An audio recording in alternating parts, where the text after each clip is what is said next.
So arin ta sa activity number 6. Ang ato himuon diri na ta mo balik sa polyline. So again, auto mode on. Tangta diha. Ang value dayon is 120. Pasaka 30.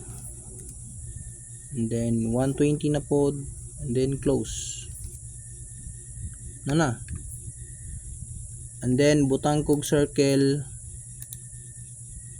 Ang radius kay 30. And then again circle. Ang diameter kay 24, so type na ko D, tapos type ko 24. Na lang kasi yun. So humana ka. 3D modeling na dayon ka. Ay sa nag frame drops pa.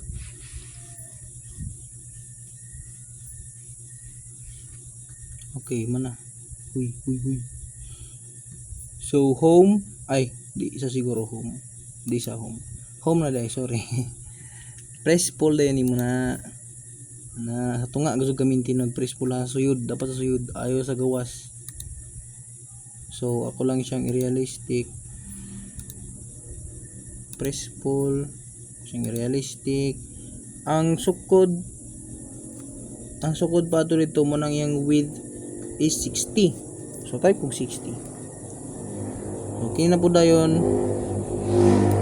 Suyod kuan is tanawa ha, be careful ha. Sa kini nga kaso, kini lang ang nabutang sa gawas. Wala na apil ang sulod. Dili na siya mao. Wrong na siya kung i-press pull mo ning kining gawas lang. Dapat i-press pull mo at tugo ka suyod, dapat mo blow ng duha ka circle. Pag mo blow na, that is the time nga mo click ka, and then kahig pataas, and then type kag 60. Okay.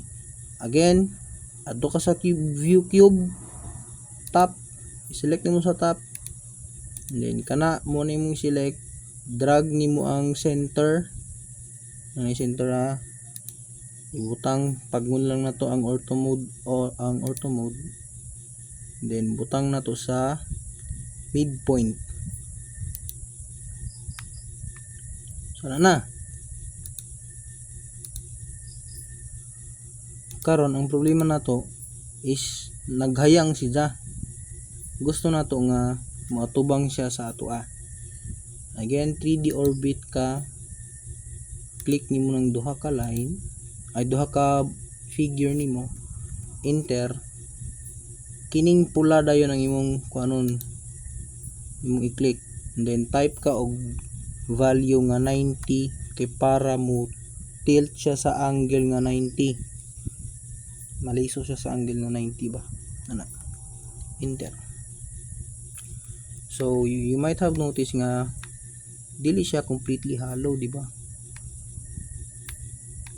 Ang solution is i-press pull lang muna. Kini. Ni blue na, di ba? Ni blue na ang tunga. Ay kining isa ka circle. So kahig rin mo na paggawas. Okay, escape. And then you will have this figure.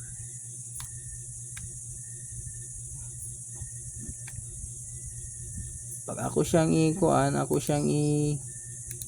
isometric view,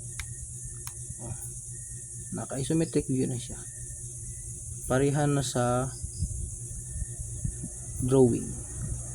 Kung tanawon manang iyang background, your drawing should look like this. English na to meron. Ayun na i-mind na ng kuan. So again, i-union ako na enter. Mana?